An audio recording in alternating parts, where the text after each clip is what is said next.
Alright, let's sleep. Pull the blankets up to your chin. Fluff your pillow.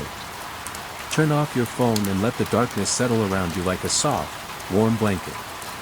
Tonight, we're going to travel back in time to the year 1120, a year that began with hope and ended in tears. We're going to tell the story of the White Ship, the most catastrophic shipwreck in English history. It's a story of pride, of partying, of a king who laughed too soon, and of a dynasty that drowned in a single night. But before we get to the ship, we need to understand the world that produced it, a world of kings and castles, of Normandy and England, of a man named Henry who had climbed to the top of the world and was determined to stay there. The king who had everything. Our story begins with a king, Henry I of England, the youngest son of William the Conqueror. Henry was not supposed to be king. He was the fourth son, the spare to the spare, the one who got the leftovers. His father had conquered England in 1066, and his brothers had inherited the grandest titles. Robert got Normandy, William got England, and Henry got money. 5,000 pounds of silver, to be exact. It was a fortune, but it was not a kingdom. Henry was ambitious. He watched his brothers fight each other, waste their inheritance, and die without heirs. And when his brother William was killed in a hunting accident in 1100, Henry was in the right place at the right time. He seized the English crown before anyone could stop him. He was crowned king just 3 days after his brother's death, a move that was fast, decisive, and slightly suspicious. But Henry was not content with just England. He wanted Normandy too, the land of his father, the land of his ancestors. So he fought his eldest brother, Robert, for control of Normandy. In 1106, at the Battle of Tinchebray, Henry defeated Robert and imprisoned him for life. He was now the Duke of Normandy as well as the King of England. He ruled a cross-channel empire that stretched from the Scottish border to the Pyrenees. He was, by any measure, one of the most powerful men in Europe. Henry was also a reformer. He brought order to a chaotic kingdom. He issued a Charter of Liberties, promising to restore the laws of his father. He created a system of royal justice that reached into every corner of the land. He appointed capable administrators, many of them of humble birth, who owed everything to him. He was ruthless when he needed to be. He once blinded his own son-in-law for rebelling against him, but he was also fair, and his subjects respected him. And Henry had something else, a legitimate male heir. His son, William Adelin, was the apple of his eye. The boy was handsome, charming, and popular. He had been crowned as co-king in 1116, a sign that Henry was grooming him for succession. He had been married to a French noblewoman, Matilda of Anjou, in 1119, cementing an alliance with one of the most powerful families in France. He was the future of the dynasty, and everyone knew it. Henry had other children too, legitimate daughters and many illegitimate sons. He was a king, after all. But William was the only legitimate male heir. He was the one who would carry the dynasty forward. Everything depended on him. And in November 1120, everything was going perfectly. The crossing. It was November 25, 1120. The place was Barfleur, a small port on the coast of Normandy. The weather was cold, the sky was grey, and the sea was rough, but not too rough for a crossing. King Henry was preparing to sail back to England, and he was in a good mood. He had just spent several months in Normandy, securing his rule, negotiating treaties, and showing off his power. He had even managed to get the Pope to recognize his authority over the English Church. Life was good. The king had a fleet of ships at his disposal. He could have chosen any of them. But there was one ship that caught his attention, a sleek, fast, beautifully built vessel called the White Ship. It was a new ship, or at least newly refitted, and it was the pride of its captain, a man named Thomas Fitzstephen. Thomas was an experienced sailor. He had been crossing the channel for years. He had even carried William the Conqueror across the channel in 1066. He approached the king and made him an offer. "My lord, I have a ship that is the finest in all of Normandy. It is fast, it is safe, and it will carry you to England in record time. Please, let me be your captain." But Henry declined. He had his own ship, his own captain, his own plans. He told Thomas to carry his son instead, William Adelin, the heir to the throne. Thomas was disappointed, but he accepted the commission. He would carry the prince and his entourage across the channel. It was still an honor. The prince's entourage was impressive. It included his half-siblings, Richard, the illegitimate son of Henry I, and Matilda, the illegitimate daughter, as well as his cousin Stephen of Blois, who would later become king himself. It included the Earl of Chester and his wife, the Countess of Perchy, the young heir to the county of Flanders, and dozens of other nobles, knights, and ladies. In total, there were about 300 people on board, the cream of the Anglo-Norman aristocracy. But there was also a problem: they were all drunk. Or at least, most of them were. The departure had been delayed for hours. The crew had been drinking. The nobles had been drinking. The prince himself had been drinking. He was 17 years old, young, and full of himself. He had been given casks of wine, and he had been generous with them. The atmosphere on board was one of celebration, of high spirits, of the kind of reckless confidence that comes from youth and privilege and too much alcohol. The king's ship had already left. It was sailing ahead, cutting through the waves, carrying Henry safely toward England. The white ship was supposed to follow. But it was taking a long time to get going. The dare. According to the chronicler Orderic Vitalis, the cause of the disaster was a dare. The prince and his companions had been drinking for hours. They were in high spirits. They were young, they were rich, and they were invincible, or so they thought. Someone, we don't know who, issued a challenge: let's catch up to the king's ship. Let's show them what the white ship can do. It was a stupid dare. It was the kind of dare that only drunk young men would take seriously. But they took it seriously. They urged Thomas Fitzstephen to row faster, to sail harder, to overtake the king's vessel. Thomas, eager to please his royal passengers, obliged. He ordered his crew to put on more sail, to row with all their might, to chase the king's ship across the darkening sea. But there was a problem: the sea was rough, the night was dark, and the ship was moving too fast. The crew couldn't see the hazards ahead. The ship was carrying too many passengers, and it was overloaded. The combination of speed, darkness, and drunkenness was a recipe for disaster. And then it happened. The rock. The ship struck a rock. It was a submerged rock, a hidden hazard that the crew had not seen. The impact was sudden and violent. The hull was torn open, and water began to pour in. The ship shuddered, listed to one side, and began to sink. Panic erupted. The passengers, who had been laughing and singing just moments before, were now screaming in terror. They scrambled for the lifeboats, pushing and shoving, trampling each other in their desperation.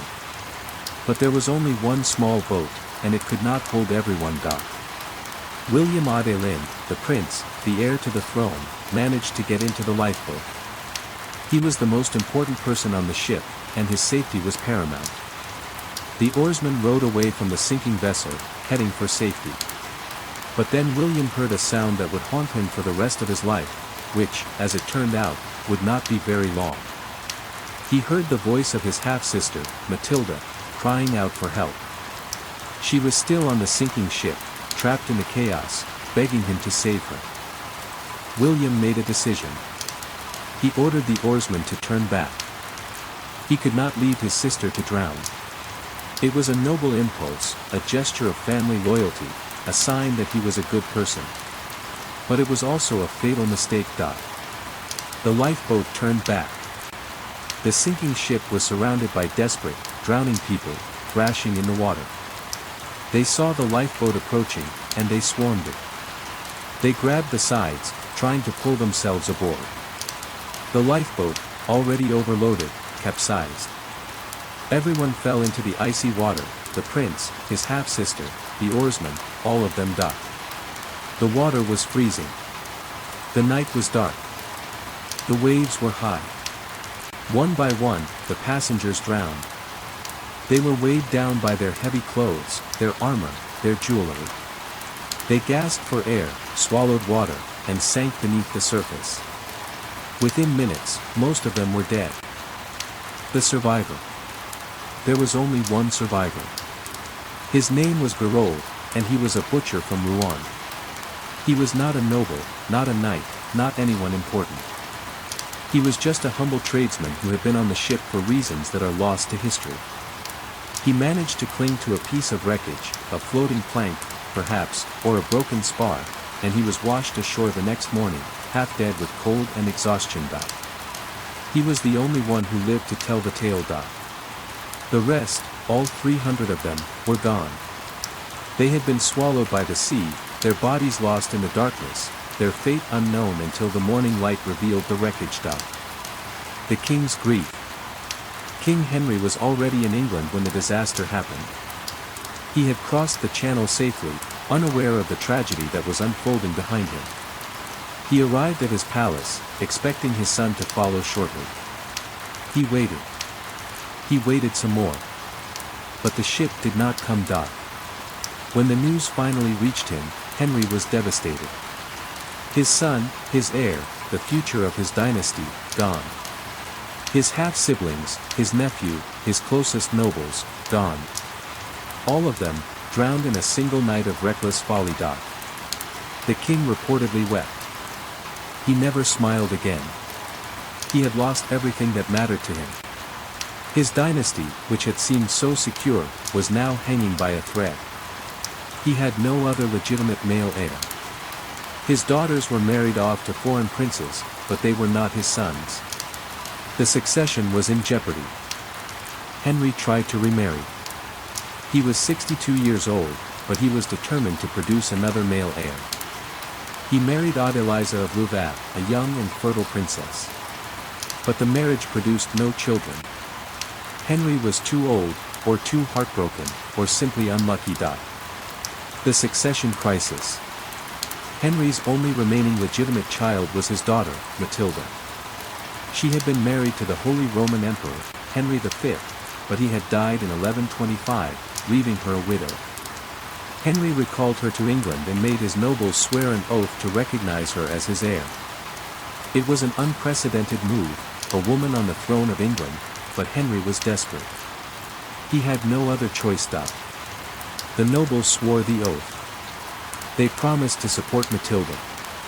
But they did so reluctantly, and many of them had no intention of keeping their promise. Henry died in 1135, and the succession crisis erupted immediately. Matilda was in Anjou at the time, and her cousin Stephen of Blois, the same Stephen who had been on the White Ship but had not boarded, thanks to a convenient bout of seasickness, seized the throne. He was crowned king before Matilda could even react. The result was a civil war that lasted for nearly 20 years. It was a brutal, destructive conflict that ravaged the English countryside.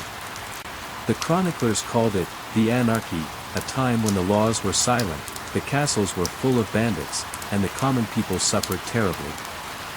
Matilda fought for her throne. She was a fierce and determined woman, but she was also arrogant and unpopular. She alienated her supporters, and she was eventually driven out of England. But her son, Henry Plantagenet, continued the fight. In 1153, he finally defeated Stephen and secured the succession. He became King Henry II, the first of the Plantagenet dynasty, a dynasty that would rule England for more than 3 centuries. The irony. There is a terrible irony in the story of the White Ship. William Adelin, the heir who drowned, was replaced by a woman, his sister Matilda, who was then replaced by her son, Henry Plantagenet. The dynasty survived, but it survived through the female line. The male line of William the Conqueror died with William Adelin in the cold waters of the English Channel. And yet, the Plantagenet dynasty that followed was one of the most powerful and influential in English history. Henry II, Matilda's son, was a brilliant and energetic king. He reformed the legal system, expanded the kingdom, and sired a brood of children who would become the kings and queens of Europe. His son, Richard the Lionheart, became the hero of the Crusades. His other son, John, became the villain who signed the Magna Carta. The Plantagenets shaped England in ways that are still felt today. But none of it would have happened without the White Ship. If William Adelin had lived, he would have become king. He would have had children, and those children would have inherited the throne. The Plantagenet dynasty would never have existed.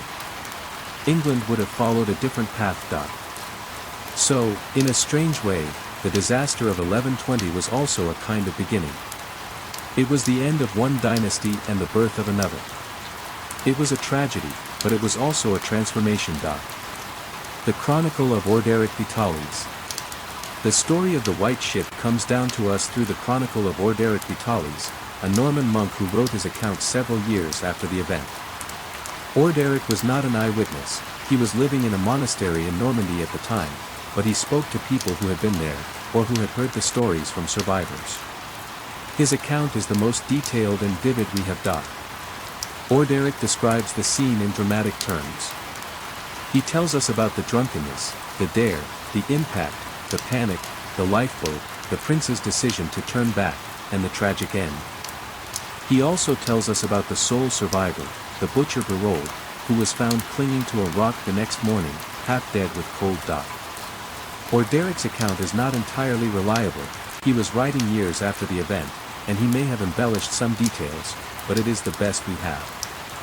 It gives us a window into that terrible night, a glimpse of the fear and chaos that accompanied the sinking. The context, why did it happen? Why did the White Ship sink? The immediate cause was the rock, a submerged hazard that the crew could not see in the darkness. But there were deeper causes, too. First, there was the drunkenness. The crew and the passengers had been drinking heavily, and their judgment was impaired. They made reckless decisions, the dare to catch up with the king's ship, the decision to sail too fast in dangerous waters. Alcohol was a factor in the disaster. Second, there was the overloading. The ship was carrying about 300 people, many of them with heavy armor and luggage. It was too heavy, and it was unstable. When the rock tore open the hull, the ship sank quickly, giving the passengers little time to escape. Third, there was the darkness. The crossing took place in November, when the nights are long and the weather is unpredictable. The ship struck the rock in the dark, and the passengers could not see what was happening. They panicked, and their panic made the situation worse. Fourth, there was the failure of the lifeboat. The lifeboat was too small to carry everyone, and it capsized when the drowning passengers swarmed it. The prince's decision to turn back was noble, but it was also fatal. If he had stayed in the lifeboat and rowed to safety, he would have survived. But he chose to save his sister, and both of them died. The aftermath, the search for bodies.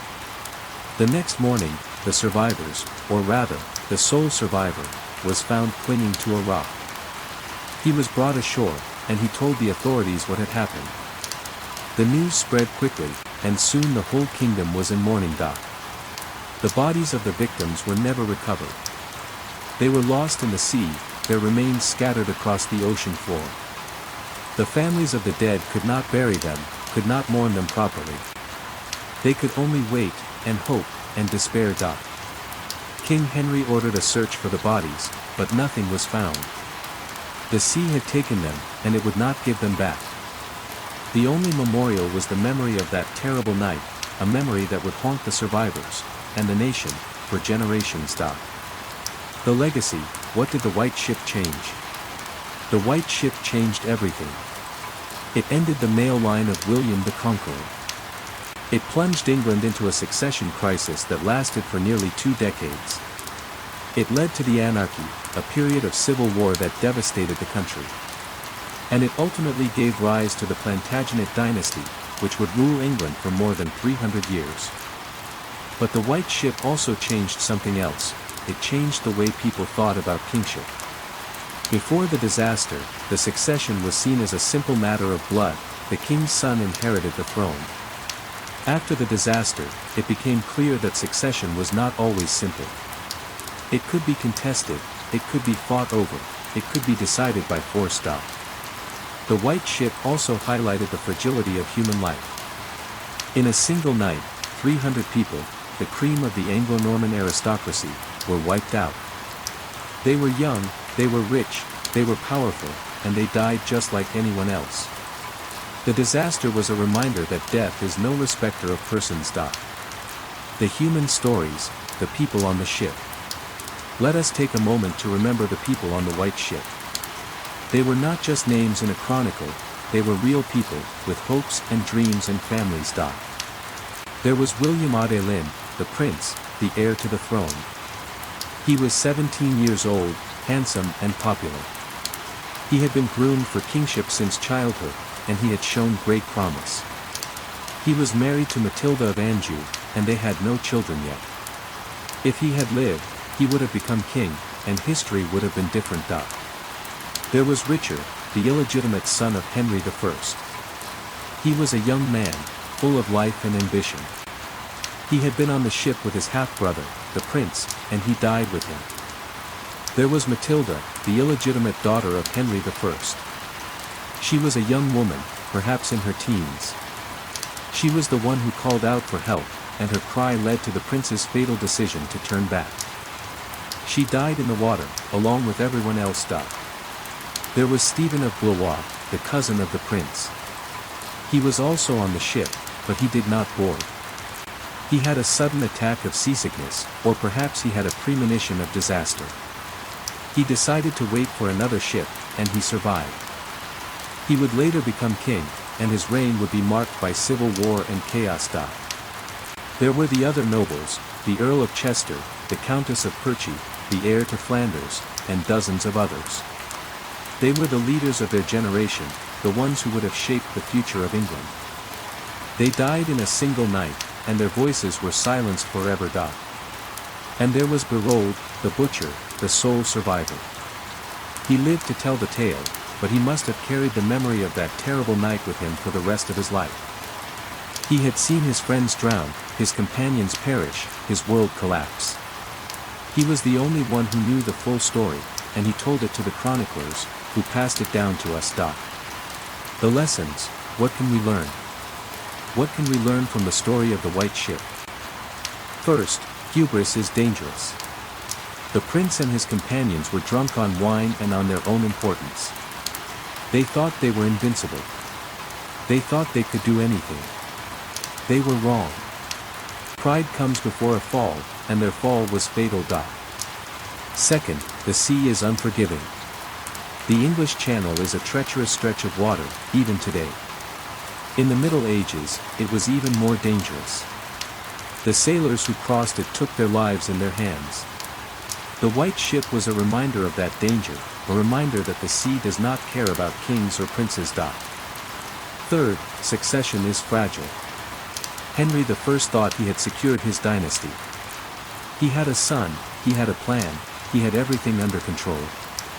But one night of recklessness changed everything. The succession was thrown into chaos, and the kingdom suffered for it. We should never take stability for granted. Fourth, the past is not a foreign country. The people on the white ship were not so different from us. They laughed, they loved, they made mistakes. They were human, and their humanity is what makes their story so compelling. We can see ourselves in them, even across the centuries. The what-ifs, a meditation. Let us imagine, for a moment, what would have happened if the white ship had not sunk. William Adelin would have become king. He would have married, had children, and continued the line of William the Conqueror. The Plantagenet dynasty would never have existed. England would have had a different history, a different culture, a different identity. Would it have been a better history? We cannot know. Perhaps William would have been a great king, a reformer, a builder. Perhaps he would have been a tyrant, a destroyer, a failure.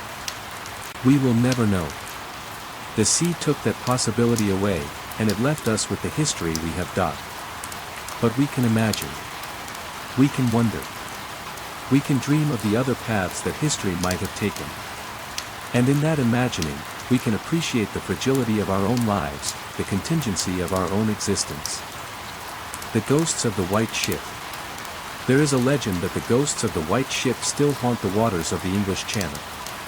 On stormy nights, the legend says, you can hear their voices, the cries of the drowning, the shouts of the panicking, the desperate pleas for help. It is a dark legend, but it is also a beautiful one. It reminds us that the dead are not forgotten. They live on in our stories, in our memories, in our imaginations. They speak to us across the centuries, and their voices remind us of the fragility of life. The next time you stand on the shore of the English Channel, looking out at the grey, choppy water, think of the white ship. Think of the young prince, the laughing nobles, the drunken crew. Think of the rock, the impact, the sinking. Think of the cries in the darkness, the thrashing in the water, the silence that followed. And then think of the butcher, the rolled, the sole survivor. Think of him clinging to a rock, half dead with cold, waiting for the dawn. Think of him telling his story, preserving the memory of that terrible night. Think of him as a witness, a reminder that even in the darkest moments, someone survives to tell the tale. The king's grief, a deeper look. Let us return to King Henry, because his grief is central to this story. Henry was a king of great power and authority, but he was also a father, and he had lost his son. The chroniclers tell us that Henry never smiled again after the disaster. He had been a jovial, energetic man, but the loss of his heir broke something inside him. He became withdrawn, melancholic, and obsessed with the succession. He tried to remarry, but his second wife bore him no children. He tried to secure the succession through his daughter, Matilda, but the nobles were reluctant to accept a woman as their ruler. He spent his final years fighting off challenges to his authority, trying to hold his kingdom together. When Henry died in 1135, his kingdom fell apart. The succession crisis that followed was the direct result of the white ship. If William Adelin had lived, there would have been no crisis. The kingdom would have passed smoothly from father to son. But William was dead, and the kingdom was plunged into chaos. The anarchy, the war that followed. The anarchy was a brutal, destructive conflict that lasted from 1135 to 1153. It was a war between Stephen of Blois, who had seized the throne, and Matilda, who was fighting for her birthright. It was a war that divided the kingdom, devastated the countryside, and left a legacy of bitterness and resentment. The chroniclers of the anarchy painted a grim picture. They described a land where the laws were silent, where the castles were full of bandits, where the common people were terrorized by both sides. They described a land where there was no justice, no peace, no hope. But the anarchy also produced one of the most remarkable figures of the medieval period, Matilda herself. She was a fierce, determined woman who refused to give up her claim to the throne. She fought for her rights, even when the odds were against her. She was driven out of England, but she never gave up. And in the end, her son, Henry Plantagenet, succeeded where she had failed. Henry Plantagenet became King Henry II in 1154, and he was one of the greatest kings in English history. He reformed the legal system, expanded the kingdom, and established a dynasty that would rule England for centuries. He was the son of Matilda, the grandson of Henry I, and the great-grandson of William the Conqueror. He was the heir of the white ship, the living legacy of that terrible night. The final reflection, a quiet night. Now, as you drift off to sleep, think about the white ship. Think about the cold water, the dark night, the desperate cries. Think about the prince who drowned, the king who wept, and the dynasty that was born from the ashes. Think about the fragility of life, the contingency of history, the power of a single moment to change everything. The white ship was just one ship, one night, one mistake. But it changed the course of English history. It ended one dynasty and began another. It showed that even the most powerful kings are not immune to tragedy. And think about the survivors, the butcher Berold, who lived to tell the tale, the nephew Stephen, who seized the throne and fought for it, the daughter Matilda, who fought for her rights and passed the crown to her son. They were the ones who carried the story forward, who shaped the future out of the wreckage of the past. Tonight, as you lie in your warm bed, in your safe home, surrounded by the people you love, remember the people of the white ship. Remember their hopes, their dreams, their laughter. Remember their tragedy, their loss, their silence. And remember that even in the darkest moments, there is hope, the hope of survival, the hope of renewal, the hope of a new beginning. Sleep well. Sleep deeply. And may your dreams be free of rocks, and shipwrecks, and the cries of the drowning. May they be filled with peace, and warmth, and the quiet comfort of a story well told. Good night.